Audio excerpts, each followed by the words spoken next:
Bom dia, meus queridos, boa tarde, boa noite, boa alvorada, seja o horário que esteja vendo este vídeo. Meu nome é Kaique, sou professor de História e hoje nós veremos o conteúdo para o nono ano, para ser mais específico, a matéria sobre o regime militar, período de 21 anos de 1964 a 1985. Bora lá? Este tema também é considerado por muitos como ditadura militar no Brasil, ditadura civil-militar, período militar, dentre outros nomes. Eu utilizarei aqui regime militar para ficar mais claro, mais simples para vocês entenderem. Mas também é muito utilizado, como eu disse, ditadura militar, neste tema abordado que nós iniciaremos agora. Também vocês sabem que eu sempre utilizo nos meus vídeos alguma tabelinha ou linha histórica, linha do tempo, para a gente entender o conteúdo, a época que nós estamos nos referindo. Aqui, como vocês podem reparar, o Brasil tem três períodos: Brasil Colônia, Brasil Império e Brasil República. Nós estudaremos o subtópico número 5, ditadura militar no Brasil de 1964, como eu disse, até 1985. Este período, como eu já disse, tem outros nomes: ditadura militar, ditadura brasileira, Quinta República, dentre outros. Aqui é governado por militares, período de 21 anos. Também é marcado por autocensura, repressão, perseguições e fim dos direitos civis. Os presidentes foram 5 que nós estudaremos: Castelo Branco, o Arthur da Costa e Silva, o Emílio Médici, Ernesto Geisel e o João Figueiredo. Bom, como será o governo de Castelo Branco? Ele governou de 1964, no golpe, até 1967.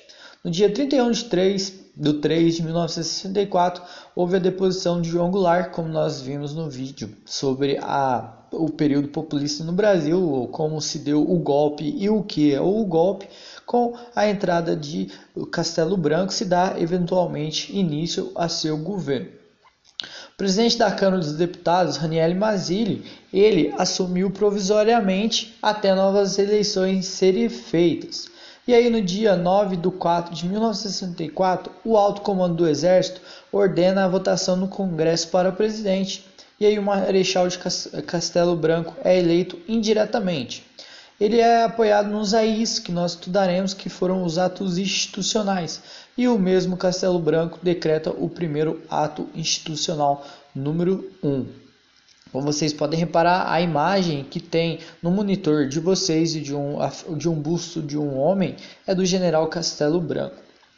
No ano de 1964, o ato institucional número 1, decretado por ele, fazia cassação de políticos opositores, o fim das eleições diretas para presidente. 50 políticos e 1.500 oficiais do Exército foram cassados, ou seja, perderam o vínculo emregativo ou os mandatos políticos. A população achava que os militares arrumariam a casa e saíssem. O que a gente tem que entender? Nós vimos como se deu a trama do golpe até chegar na deposição do João Goulart, passo a passo. E aqui, com a entrada dos militares, a grande parte da população brasileira acreditava, inclusive, que os militares ficariam um pequeno curto tempo até eles arrumarem a casa e saíssem, coisa que não aconteceu. Ao momento que eles chegam no poder, aí tem uma reviravolta e, inclusive, eles continuam, como eu disse para vocês, o alto comando do Exército, ele impõe novas eleições e aí com isso é tido, e a eleição do Castelo Branco é feita indiretamente. Bom, esses atos institucionais serão mais de 14. Inclusive, os atos institucionais são feitos determinadas leis que é impostas dentro da Constituição para mudar, modificar, impor determinada lei. E assim era feito dentro do regime militar. Este período de 21 anos ele foi governado pelos atos institucionais. Castelo Branco também, no ano de 1965, terá o ato institucional número 2, feito pelos militares. O presidente, aqui com este ato, poderia fechar o Congresso Os militares não precisariam responder à Constituição brasileira e tem o fim dos partidos políticos que existiam legalmente. Apenas 2 partidos poderiam existir: a Arena, que é a Aliança Renovadora Nacional, que é dos militares, e o MDB, que é o Movimento Democrático Brasileiro, que é uma oposição velada. Aqui os militares eles utilizavam do MDB para criar um certo tipo de constitucionalidade ou democracia dentro da ditadura militar, caso não ocorria, que nós veremos à frente. Bom, o Arena era o sim e o MDB basicamente o sim, senhor. Aí no ano de 1966 teremos o ato institucional número 3, o AI-3. As eleições indiretas para governadores e prefeitos são estipuladas, lembrando que indiretas poucas pessoas participam dessas eleições. Teremos o fim das greves e o congelamento dos salários e fechamento do Congresso Nacional. A UNE, que é a União Nacional dos Estudantes, a Liga Camponesa e a população protestam devido a essas imposições dos militares.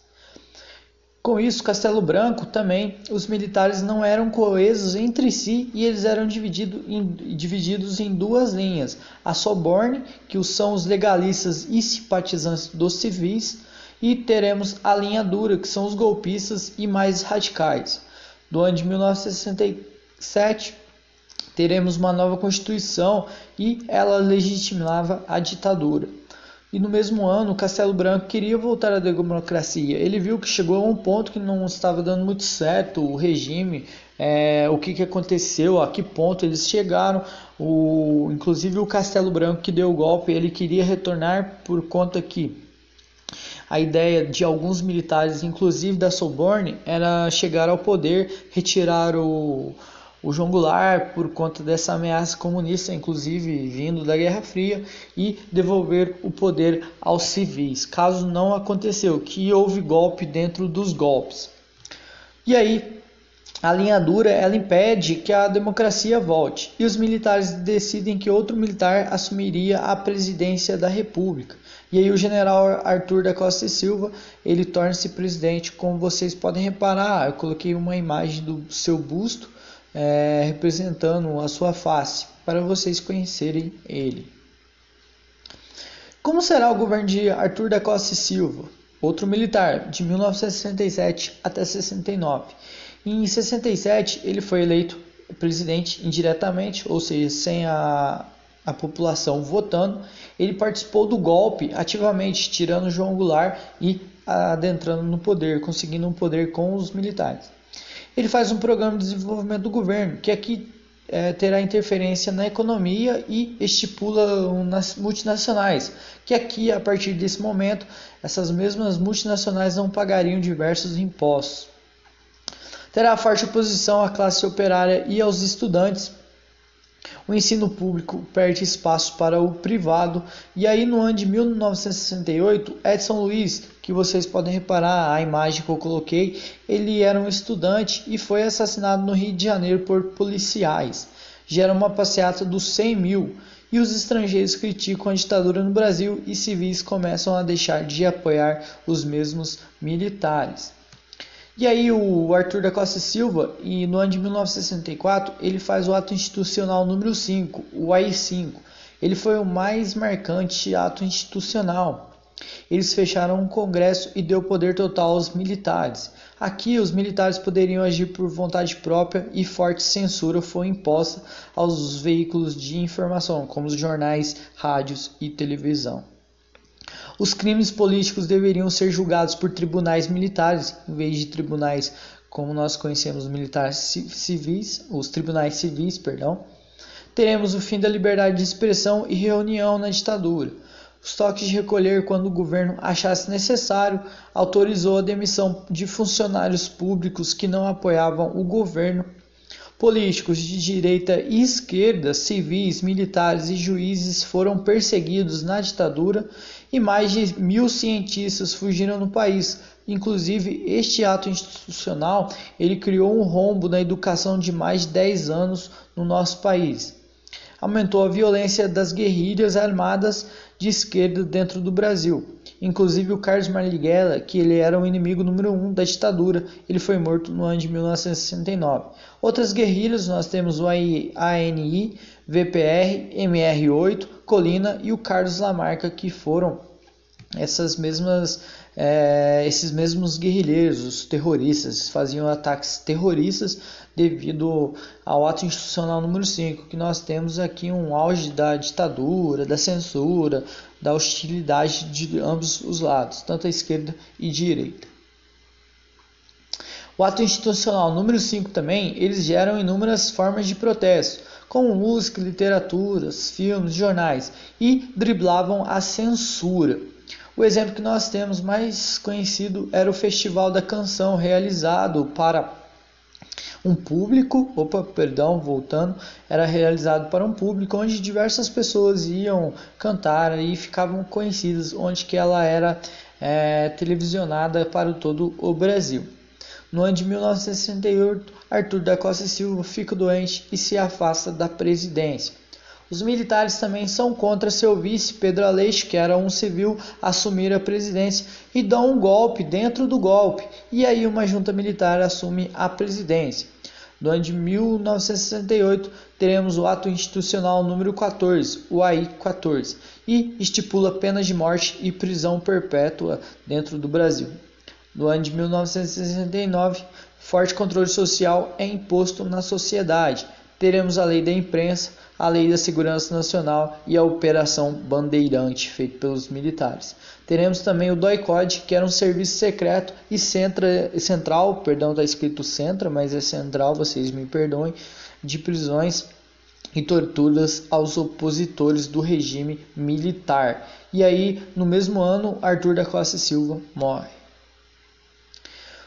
E esse ato institucional, ele vai gerar, com a ação dos militares no poder, a forte censura, a repressão, protestos por todo o Brasil. Como vocês podem reparar, na primeira imagem, artistas protestam contra a ditadura militar no ano de 1968. Inclusive tem um cartaz a fundo escrito: contra a censura pela cultura.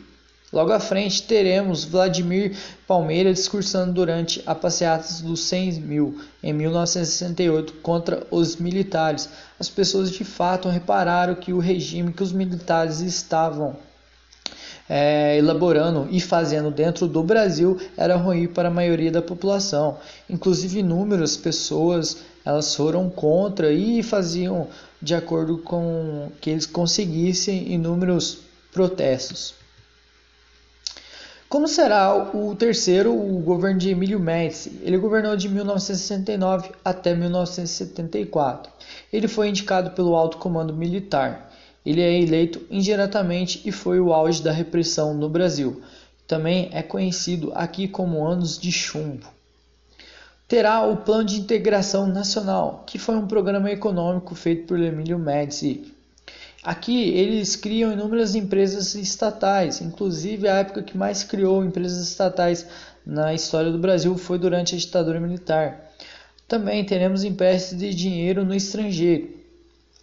E aí construção de obras faraônicas, como a hidrelétrica de Itaipu, inclusive até pouco tempo atrás, se eu não me estiver enganado, até 2013, a maior hidrelétrica do mundo era a hidrelétrica de Itaipu. Hoje perde para as Três Gargantas, que fica na China.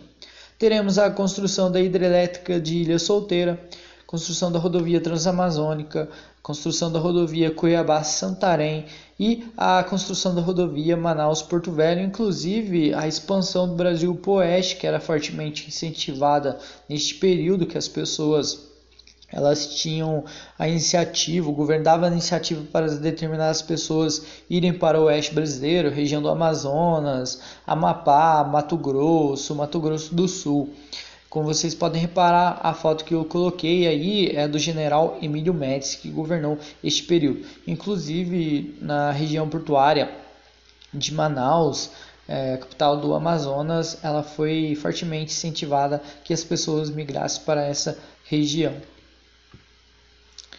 Teremos aí então, como eu disse, a construção da hidrelétrica de Itaipu e aqui uma imagem que eu coloquei para vocês na época da sua construção, uma obra faraônica.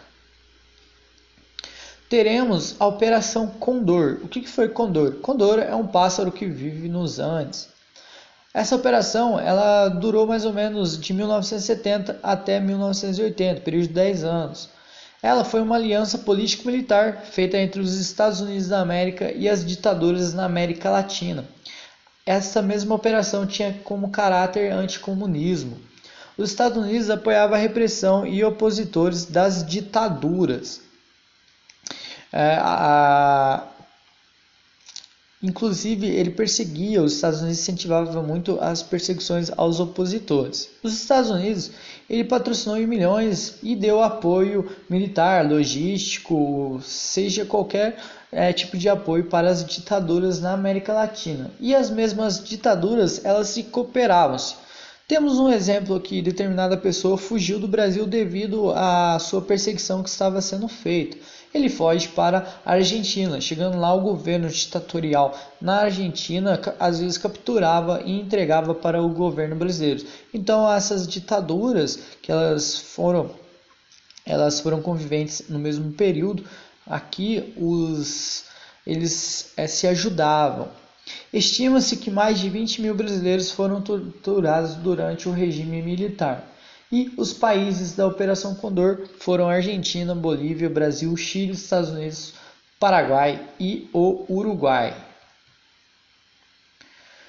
Teremos também o milagre econômico, período de 1969 até 1973, no governo do Emílio Médici.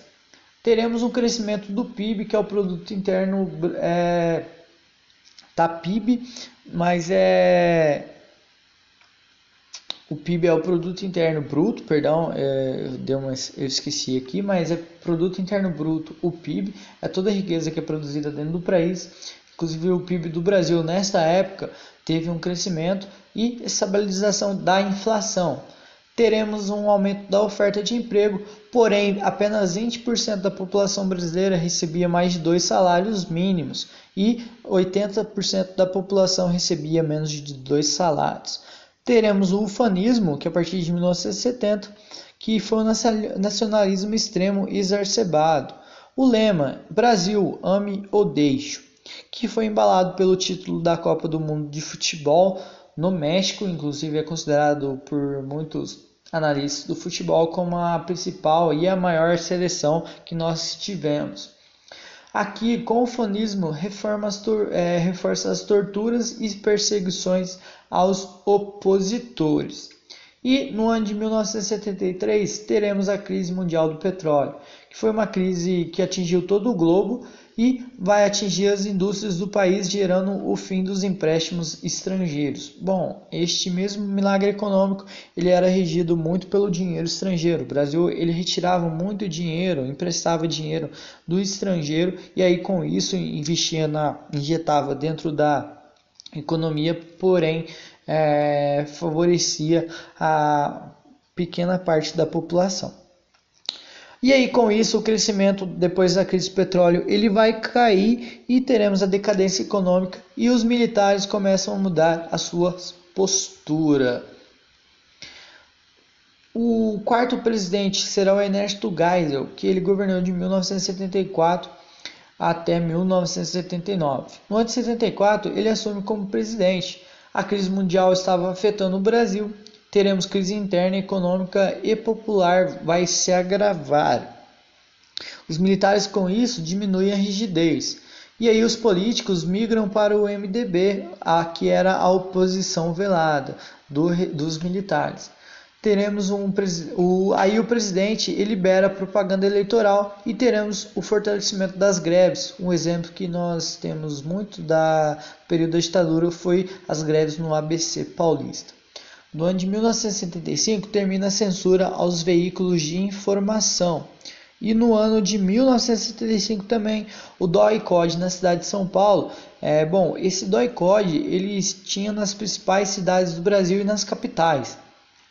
e era um QG, um centro onde que os militares levavam os opositores, e aí eles faziam inúmeras atrocidades, eles batiam, torturavam para saberem determinadas informações. Muitas pessoas elas eram suspeitas, não tinham nenhuma relação com os inimigos da ditadura, porém os militares eles não queriam saber. Mesmo assim eles praticavam atrocidades inimagináveis com as pessoas nesses doicotes. O próprio doicode de São Paulo, no ano de 75, prendeu Vladimir Herzog, que era um jornalista que também ele criticava muito a postura dos militares. E na sua cela encontraram o Vladimir morto. Dizem que o Vladimir se suicidou, mas o joelho dele estava no chão. É um fato que não tem nenhum cabimento que prove, que aceite a veracidade. Teremos também o aumento dos protestos contra os militares com a morte do Vladimir Herzog no doicode. No ano de 76 teremos a Lei Falcão, que não poderia ter propaganda ideológica e sim partidária no Brasil. E também o regime ele foi fortemente marcado pelas perseguições, torturas, como vocês podem reparar, a repressão militar na Praça da Sé de São Paulo, a foto do Evandro Teixeira. E logo à frente, no ano de 69, teremos a repressão durante a missa na Candelária do estudante assassinado por militares Edson Luiz. Como vocês podem reparar, os militares utilizando de cacetetes e cavalos para cima dessas pessoas na porta de uma suposta igreja. E aí, no mesmo governo de Ernesto Geisel, teremos o pacote de abril, no ano de 1977. Aqui, o Congresso não aprovou uma lei dos militares, e os próprios militares, em represália a isso, eles fecham o Congresso durante 14 dias, terão maior controle sobre as eleições.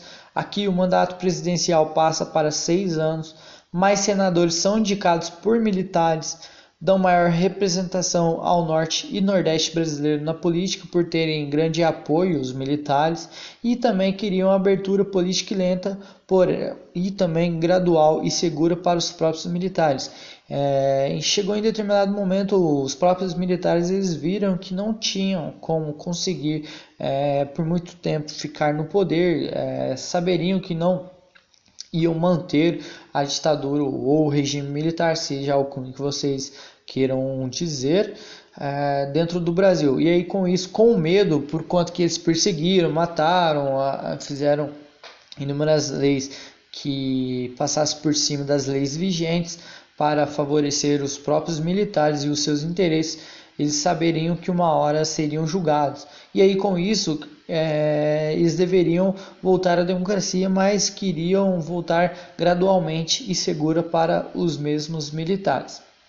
Novas alianças com o continente africano e asiático são feitas, em especial com a China comunista. No ano de 1979, teremos a extinção do Ato Institucional número 5. Enquanto esteve em vigor o AI-5, o Brasil vivia uma ditadura opressora. No ano de 1979, teremos a dívida externa do Brasil, que passa de 20 bilhões de dólares para 40 bilhões de dólares.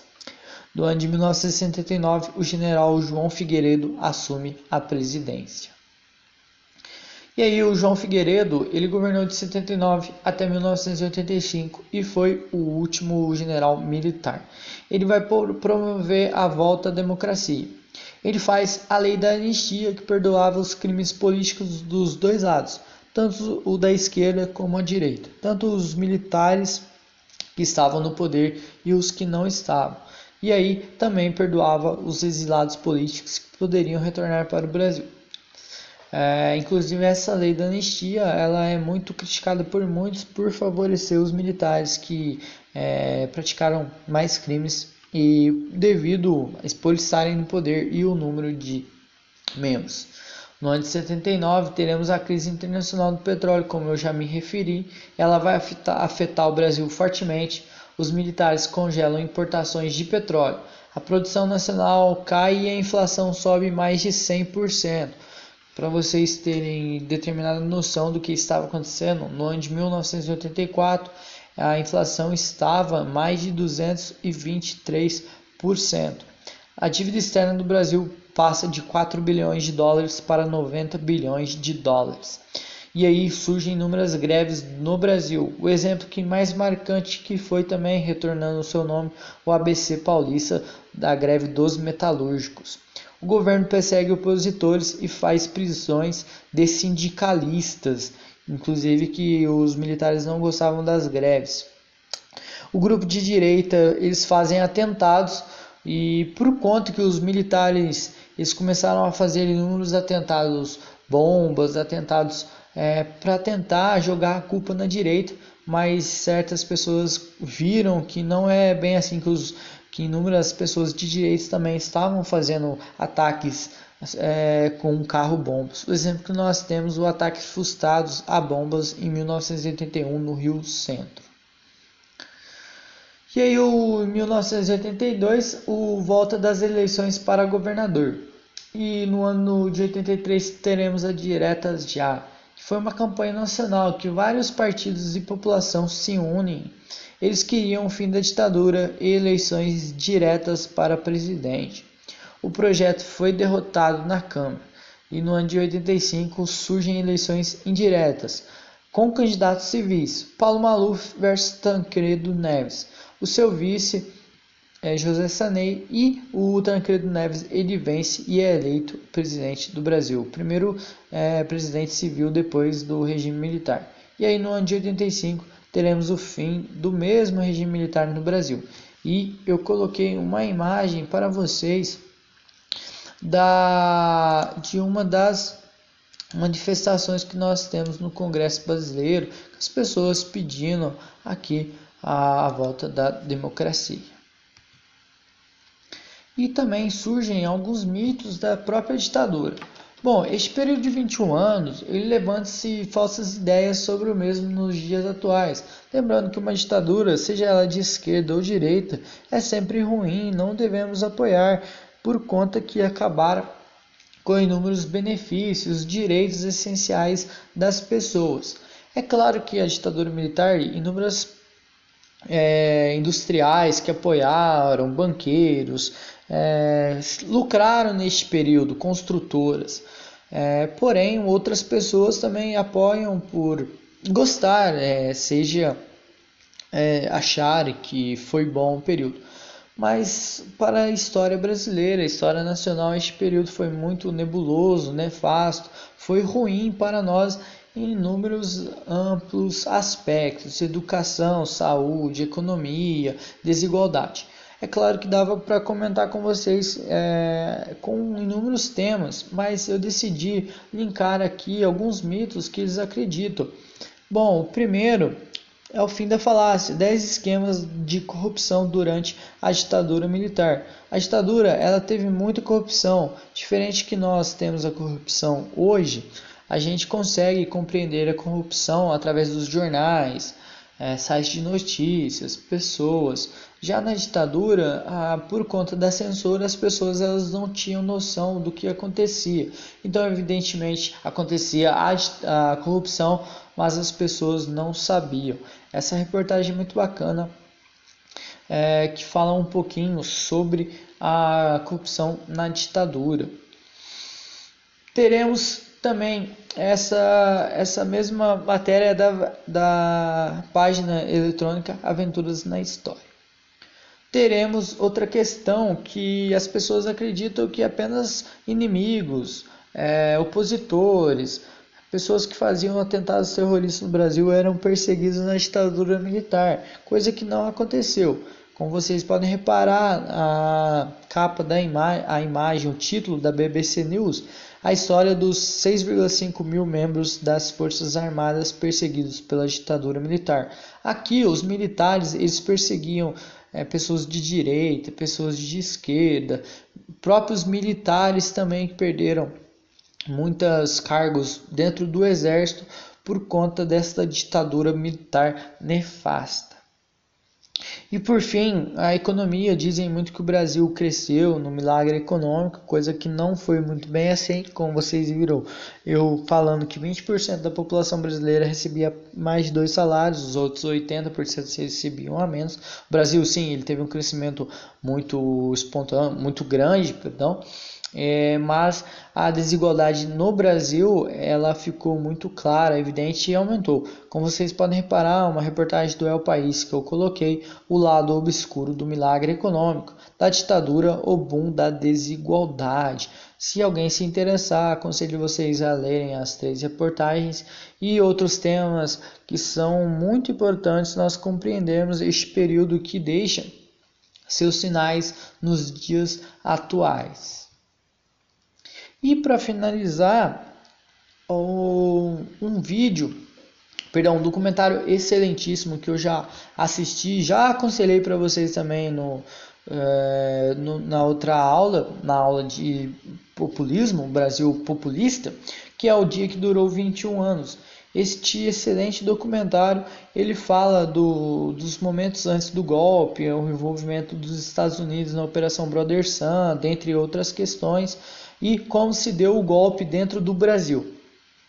O outro documentário que eu deixei para vocês é Em Busca da Verdade. Aqui, este documentário ele foi feito pela TV Senado Brasileiro. Também ela tem no YouTube, caso alguém queira se interessar. Basicamente é um compilado da ditadura, essas questões humanitárias. Aconselho vocês a assistirem, é muito bom, é excelente, que eu deixo para vocês linkado aqui, para vocês pesquisarem mesmo sobre esse tema, caso vocês se interessarem. E por fim, eu deixei também um historiador e professor, Carlos Fico, que ele é um excelente cientista, inclusive ele trabalha muito sobre determinados aspectos da ditadura, como a própria censura que eu falei, o golpe, essa questão do envolvimento dos Estados Unidos. Ele tem obras publicadas sobre a ditadura, é muito excelente. Essa é a minha dica cultural. Evidentemente tem novelas, filmes, documentários, vários conteúdos sobre a ditadura militar aqui no Brasil, porém eu deixo esses 3 que são mais focados no nosso estudo. E como eu falei, a ditadura ela foi muito repressora, ela perseguiu artistas, e um exemplo que eu deixei aqui foi o Geraldo Vandré, que ele publicou uma música muito interessante na época dos anos de chumbo, durante o regime militar no Brasil, que é a música Pra Não Dizer Que Não Falei das Flores. Ela, mais ou menos, eu coloquei aqui uns trechinhos dela, da própria música, para vocês saberem como que se deu na época.